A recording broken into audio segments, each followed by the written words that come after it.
সালাত শেষ আমরা কাজে চলে যাব, আবার আজান হলে মসজিদে ঢুকে যাব। এটাই হচ্ছে ইসলামের নিয়ম। সাইয়েদনা ওমর ফারুক যখন মসজিদে নববীর ইমাম, তিনি ইয়ামান দেশের কিছু লোকদের সাথে সাক্ষাৎ করলেন। কোন দেশের? ইয়ামান, যুদ্ধ বিধ্বস্ত একটা দেশ এখন। প্রাচীন নগরী হাদরামাউত বা আলাবাক, এই ইয়ামান দেশের কিছু লোকের সাথে তিনি সাক্ষাৎ করলেন। তারা গোল হয়ে বসে থাকে, নামাজের পরে যায় না, বসে বসে সুবহানাল্লাহ পড়ে, আলহামদুলিল্লাহ পড়ে জিকির করে। ওমরে ফারুক ভাবলেন দেখি পরের ওয়াক্তে কি হয়। উনি আসরের নামাজে ইমামতি করতে আসলেন, এসে দেখলেন ইয়ামানের লোকেরা মসজিদের বারান্দায় আশেপাশে বসে আছে, সবাই যায়, এরা যায় না।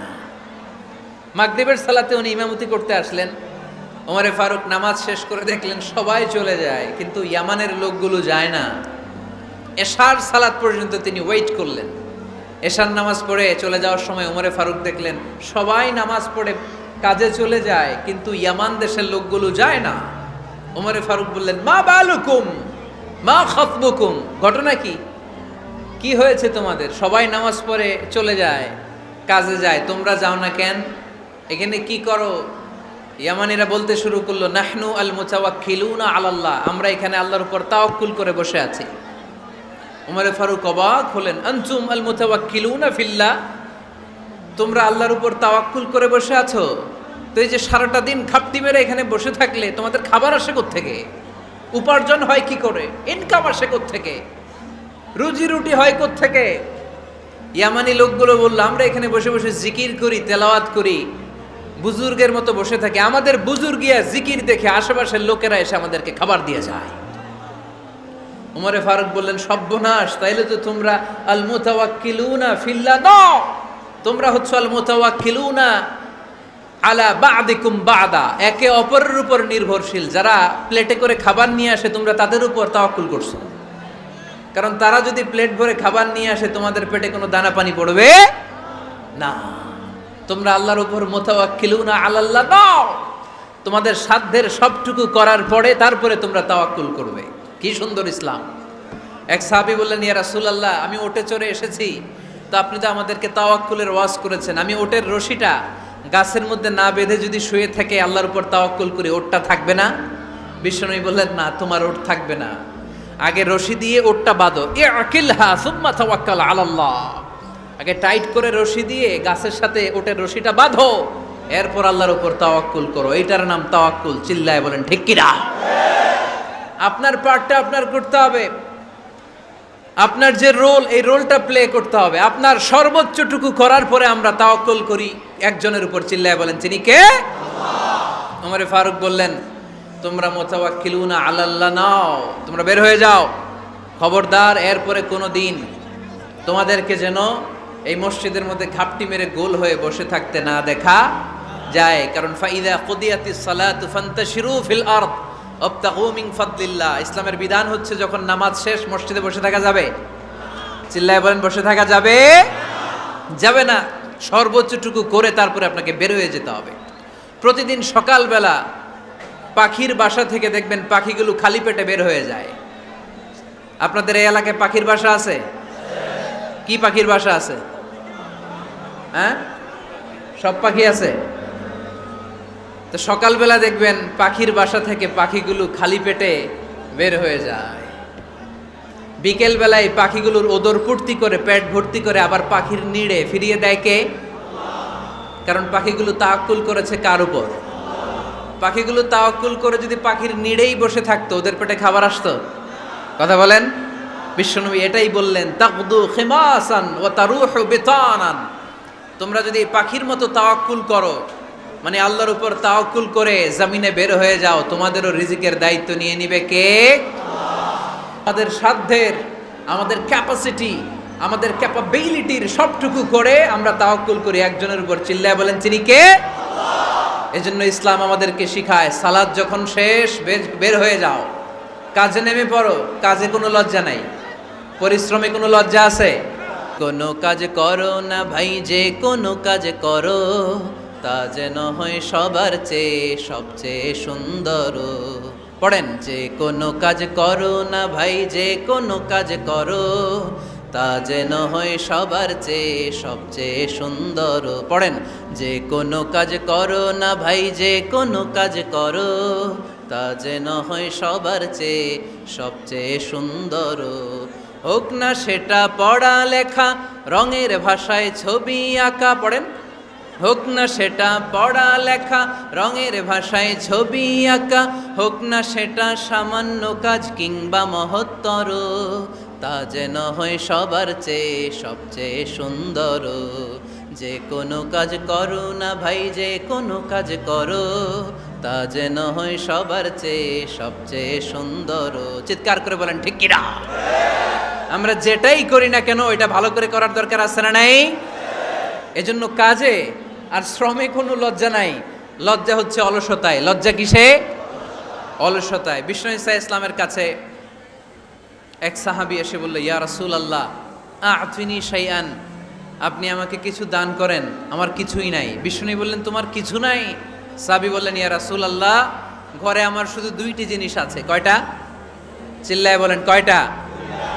এক হচ্ছে একটা জামা, দুই হচ্ছে পানি খাওয়ার একটা জগ। বিষ্ণু বললেন, এই দুইটাই নিয়ে আসো।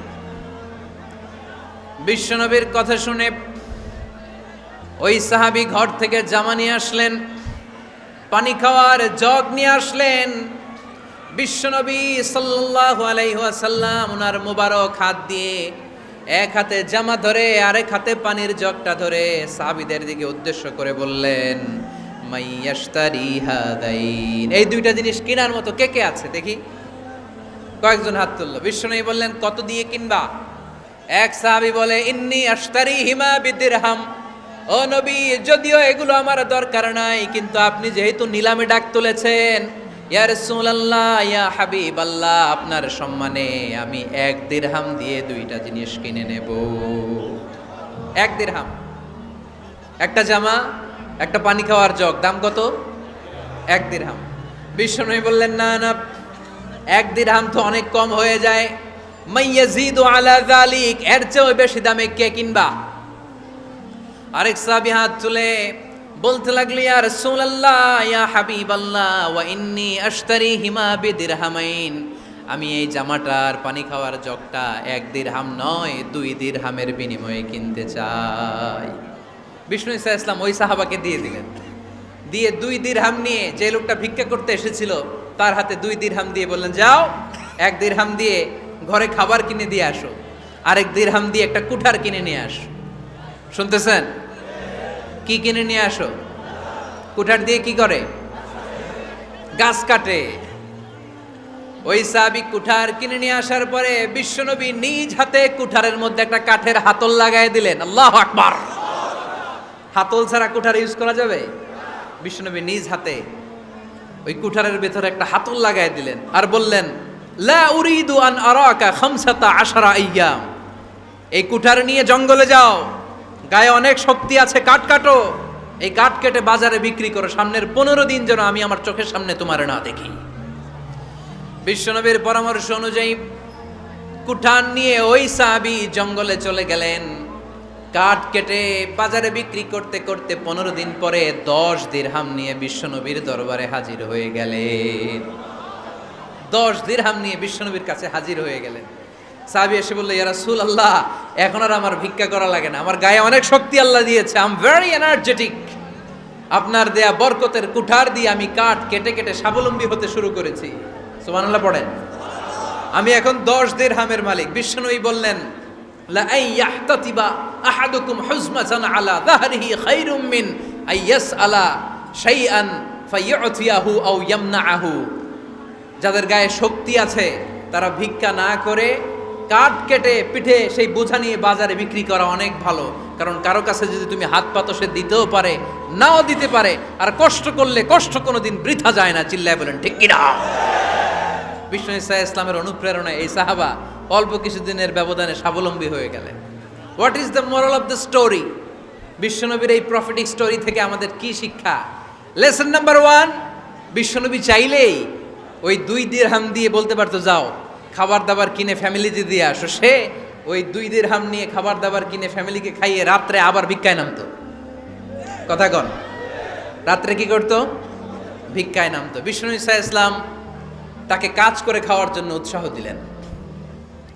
পাশাপাশি বিষ্ণু ঈসা ইসলাম পার্মানেন্ট সলিউশন দিলেন। এজন্য পার্মানেন্ট সলিউশনের ব্যবস্থা করতে হবে। অনেকে আমরা যাকাত দেই, যাকাতের শাড়ি দেই, যাকাতের লুঙ্গি দেই, আছে না? কি দেয়? হ্যাঁ, গাড়ি, গাড়ি দেয়, শাড়ি না। যাকাতের শাড়ি, যাকাতের লুঙ্গি বলতে কোনো কথা ইসলামে নাই। এগুলো খুব কম দামি শাড়ি, যাদেরকে এগুলো দেয়া হয় তাদেরকে অপমান করা হয়, ঠিক কি না? আল্লাহ বলেছেন ওয়ালাকাদ কাররামনা বানি আদম, I have dignified the status of the sons of Adam.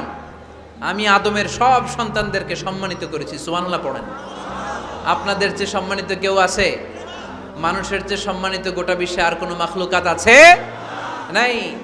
এজন্য যাকাতের শাড়ি দেয়া যাবে না, যাকাতের লুঙ্গি দেয়া যাবে না। যাকাতের শাড়ি আপনারা দেখছেন, এটারে একবার ধোয়ার পরে দ্বিতীয়বার পরা যায় না। মশারি কি পাতলা, এর চেয়েও পাতলা। এই জন্য যাকাতের শাড়ি, যাকাতের লুঙ্গি বলতে ইসলামে কোনো পরিভাষা নাই। আপনাকে স্বাবলম্বী করে দেওয়ার চেষ্টা করতে হবে না। এজন্য যাকাত দিতে হবে স্বাবলম্বী করার জন্য। ইসলাম আমাদেরকে এটাই শিখিয়েছে, কাজ করে খেতে হবে। কাজে লজ্জা নেই, লজ্জা হচ্ছে অলসতায়। লজ্জা কিসে? আজকের আলোচনা থেকে এটা মুখস্থ করে নিতে হবে, কাজে লজ্জা নেই। লক্ষ্মীপুরের ইয়াংস্টারেরা শ্রমে লজ্জা নেই, পরিশ্রমে লজ্জা নেই, লজ্জা অলসতায়। লজ্জা কিসে? আরো জোরে। নবীরা কি এমনি এমনি বসে বসে খাইছে? কঠিন পরিস্থিতিতেও নবীরা পরিশ্রম করে উপার্জন করা লেগেছে, ঠিক কিনা? ইসলাম আমাদেরকে এটাই শিখিয়েছে, কাজে লজ্জা নাই। আবার বিশ্বনবী বললেন ইন খামাতিস সাআ ওয়া ফি ইয়াদি আহাদিকুম ফাসিলাতুন, তোমাদের কারো হাতে যদি একটা চারা বীজ থাকে, সে যদি দেখে কিয়ামত হতে শুরু করেছে, ফাইন ইসতাতা আন ইয়াগরিসাহা ক্বাবলা আন তাকুমাস সাআ ফালইয়াগরিসহা। কারো হাতে একটা চারা বীজ নিয়ত করেছে, চারা বীজটা রোপণ করবে। ইন দ্য মিন টাইম দেখলো কিয়ামত হতে শুরু করেছে। বিশ্বনবী বললেন যদি তোমার সুযোগ থাকে কিয়ামত হওয়ার আগে চারা বীজটা রোপণ করে দাও। কথা বুঝতে পেরেছেন? আপনার হাতে একটা চারা বীজ, আপনি প্ল্যান করেছেন এই চারা বীজটা রোপণ করবেন। ইন দ্য মিন টাইম দেখলেন কি হওয়া শুরু হয়েছে? ইযা জুলজিলাতিল আরদু জিলজালাহা, দ্য বিগেস্ট আর্থকোয়েক, ভূমিকম্প শুরু হয়েছে, কিয়ামত হয়ে যাবে। বিশ্বনবী বললেন কিয়ামত হইতেছে ওদিকে, আর তোমার হাতে যদি চারা বীজ থাকে দেরি করো না, কিয়ামত তোমার কাছ পর্যন্ত আসার আগে সুযোগ পেলে চারা বীজটা রোপণ করে দাও। ইসলাম শিখিয়েছে শেষ নিঃশ্বাস পর্যন্ত তোমাকে লড়ে যেতে হবে।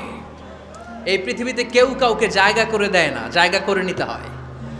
এই পৃথিবীটা, the life is not a bed of roses, এটা ফুল বিছানো কোনো ফুল সজ্জা নয়, এটা কণ্টকাকীর্ণ। কেউ আপনার স্পেস করে দিবে না, কেউ আপনাকে সুযোগ করে দিবে না, কেউ আপনার জায়গা করে দিবে না, বরং আপনি জায়গা করে নিলে টাইনা নিচে নামাবে। কথা বলেন? এজন্য কখনো অলসতাকে স্থান দেয়া যাবে। রসুল বাত্তালি দুক্কানু শয়তান, অলস মস্তিষ্ক শয়তানের আড্ডা। অলস যদি কেউ থাকে এটাতে টেনে বেঁধে কাজে নামাবেন, পারা যাবে? আলহামদুলিল্লাহ লক্ষ্মীপুরে এরকম অলস ছেলে পেলে নাই।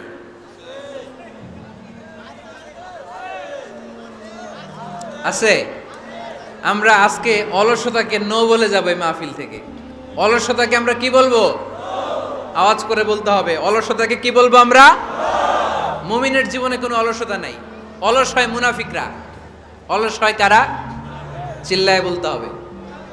মুমিনরা অলস হয়। অলস হয় কারা? এজন্য কোরআনে আল্লাহ একথাও বলে দিলেন ওয়াইদা قاموا إلى الصلاة قاموا كسالى يراءون الناس ولا يذكرون الله إلا قليلا। সুবহানাল্লাহ পড়েন। মুনাফিকরা যখন মানুষকে দেখানোর জন্য নামাজে যায়, ওই নামাজে তাদের ইখলাস নাই, ওই নামাজের ভেতরে তাদের কোনো খুশু খুদু নাই, ওই নামাজের ভেতরে আছে শুধু অলসতা। ওই নামাজে কি আছে? কিন্তু আমরা যখন নামাজে যাই আমাদের অলসতা আছে? আমরা নামাজ পড়লে আমাদের হৃদয়টারে সজীব করে দেয় কে? আমরা ওযু করলে আমাদের মনটাকে চাঙ্গা করে দেয় কে? আমরা মসজিদে ঢুকলে হৃদয়টাকে প্রাণবন্ত করে দেয় কে? মুমিন ওযু করলে চাঙ্গা হয়। বিষ্ণু ঈসা ইসলাম বললেন ইয়াকিদু শাইতানু আলা কাফিয়াতি রাসি আহাদিকুম ইদা নাম। খেয়াল করে শুনবেন লক্ষ্মীপুরের ভাইয়েরা, চমৎকার একটা হাদিস। আমরা যখন ঘুমোতে যাই, শয়তান আমাদের প্রত্যেকের মাথার পিছনে 3টা অলসতার গিট মারে। কয়টা? আওয়াজ করে বলেন।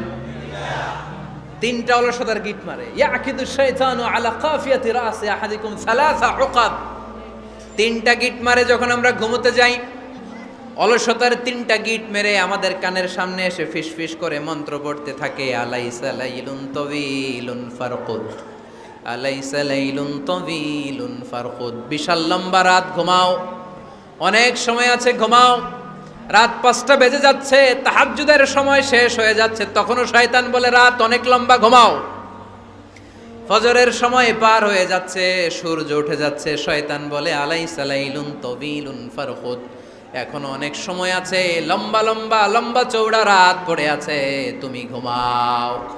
বিশ্বনবী বললেন ফাইনিস্তাইকাযা ওয়া যাকারাল্লাহ ইনহাল্লাত উকদা। আমার উম্মতের কেউ যখন ঘুম থেকে জেগে ঘুম থেকে ওঠার দোয়া পড়া শুরু করে দেয়, অলসতার প্রথম গিটটা সাথে সাথে খুলে দেয় কে? আপনি ঘুম থেকে উঠেই যখন ঘুম থেকে ওঠার দোয়া পড়বেন, আপনার অলসতার প্রথম গিট খুলে দেয় কে? ঘুম থেকে ওঠার দোয়াটা কি? আলহামদুলিল্লাহিল্লাযী আহইয়ানা বা'দামা আমাতানা ওয়া ইলাইহিন নুশুর। প্রশংসা সে আল্লাহ, যে আল্লাহ আমাদেরকে লম্বা একটা ঘুম শেষে, মৃত্যু শেষে আমাদেরকে ঘুম থেকে উঠালেন। এই দোয়াটা পড়ার সাথে সাথে শয়তান যে 3টা গিট মারছে, ওই 3টার একটা খুলে দেয় কে? ফাইন তাওয়াদ্দা ইনহাল্লাত উকদা। ঘুম থেকে জেগে ঘুমের দোয়া পড়ার পরে যখন কেউ ওযু করে ফেলে, অলসতার দ্বিতীয় গিটটাও খুলে দেয় কে? ওযু করার পরে ফাইন সাল্লাত ইনহাল্লাত উকদা, নামাজের মুসল্লায় দাঁড়িয়ে যখন নামাজ শুরু করে দেয়, অলসতার 3 নাম্বার গিটটাও খুলে দেয় কে? 3টা গিট যখন খুলে দেয়, বিষ্ণু ইসা ইসলাম বললেন ফাআসবাহা নাশীতাল কলব। নাশীত, তখন মুমিন বান্দা সজীব হয়ে ওঠে, প্রাণবন্ত হয়ে ওঠে, উচ্ছ্বসিত হয়ে ওঠে। ওয়া ইল্লা খাবিসান নাফসি কাসলান, আর যদি ঘুমিয়ে থাকে, 3টা গিট তার মাথার পেছনে শয়তানের অলসতার লেগে থাকে, তাহলে তার দিনটা শুরু হয় অলসতা দিয়ে, আর সে হয় অলসতার রাজা। চিল্লা এখন ঠিক কিনা? এজন্য আমরা কি অলস হতে চাই না কর্মঠ হতে চাই? কোন নবীরা কি অলস ছিলেন? পৃথিবীতে কোন নবী অলস ছিলেন? সব নবী কর্মঠ ছিলেন। বিষ্ণু ইসা ইসলাম বললেন মা বাআসাল্লাহু নাবিয়্যান ইল্লা রাআল গানাম। এই পৃথিবীতে এমন কোন নবী নাই যেই নবী বকরি চড়ায় নাই। কি চড়ায় নাই? বকরিরে আপনারা লক্ষ্মীপুরের ভাষায় কি বলেন? কি বলেন? ছাগল। তো পৃথিবীতে এমন কোন নবী নাই যেই নবী কি চড়ায় নাই?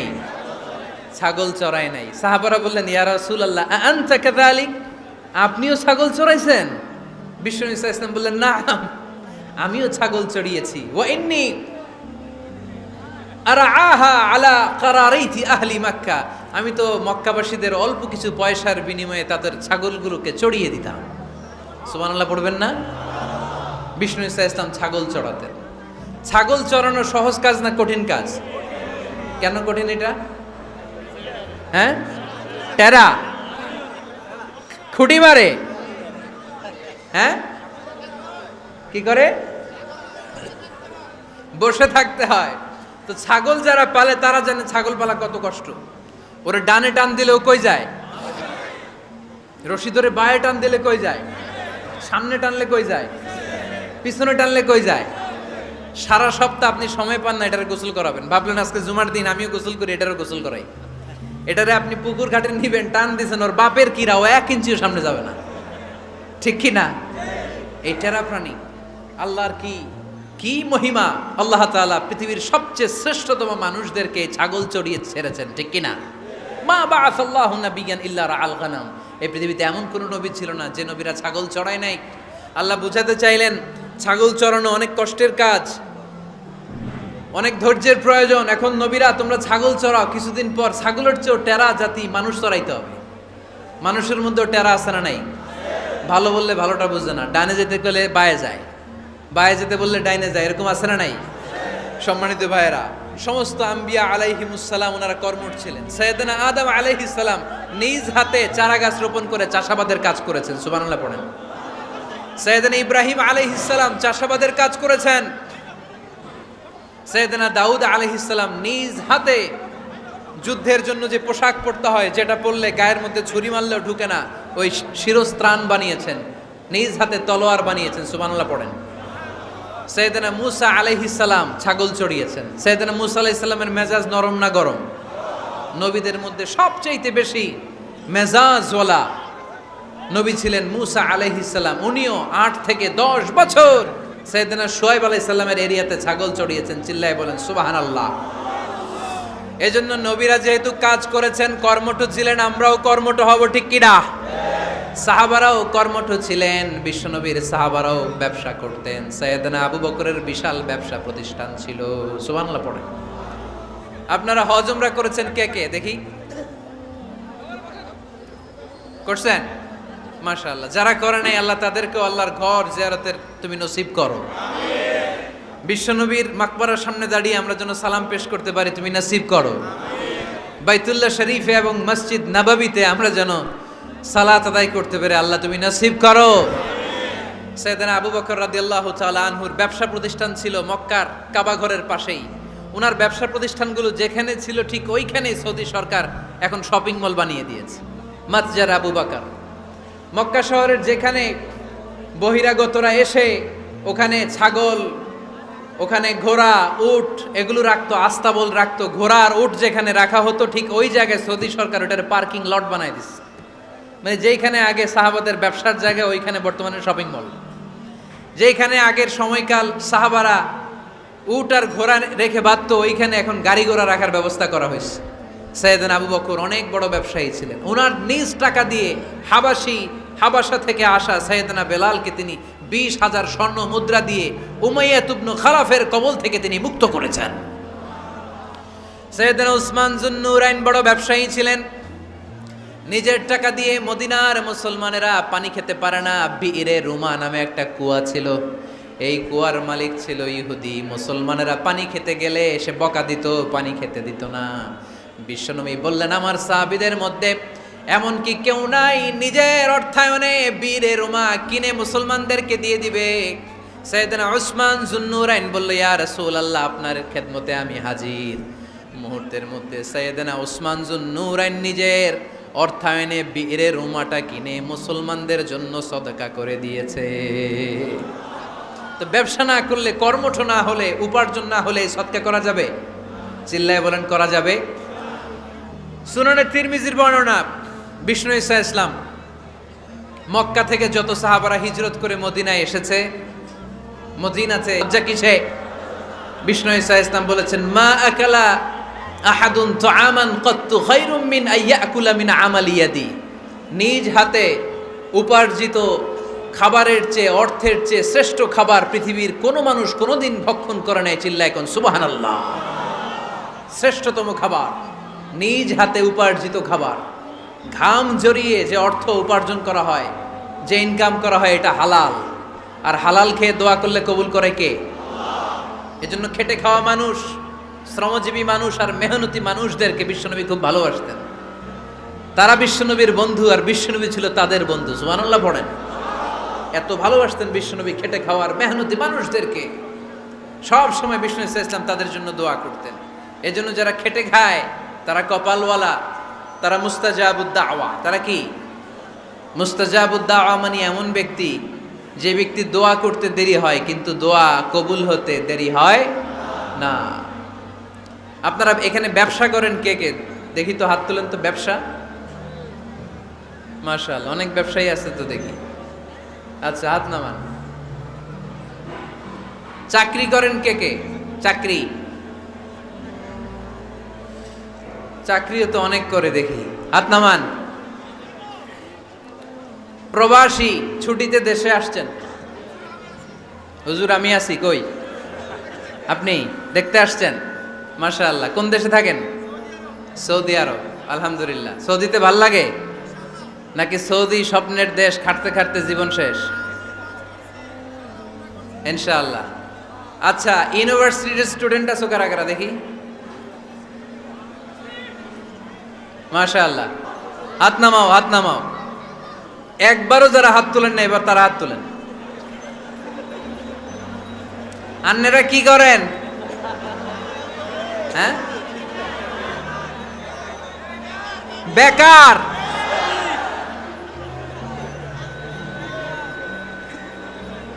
বাংলাদেশে চাকরির বাজার খুব মন্দা, ঠিক কিনা?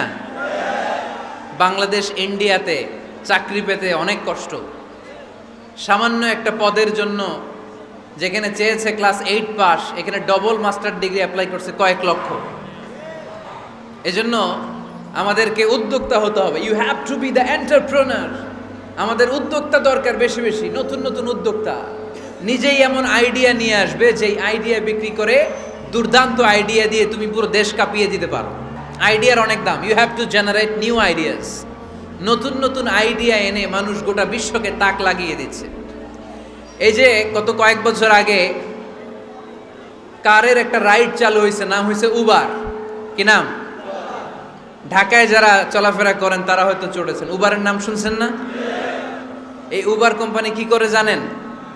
নিজেদের ব্যবসা নাই, পুঁজি নাই, পাত্তি নাই, অফিস নাই, কিচ্ছু নাই, কোটি কোটি টাকা হাতায় নিচ্ছে। Just idea, just they are generating new ideas. নতুন নতুন আইডিয়া দিয়ে গোটা বিশ্ব কাঁপিয়ে নিয়েছে একটা মোবাইল অ্যাপসের মাধ্যমে। কিসের মাধ্যমে? Mobile apps.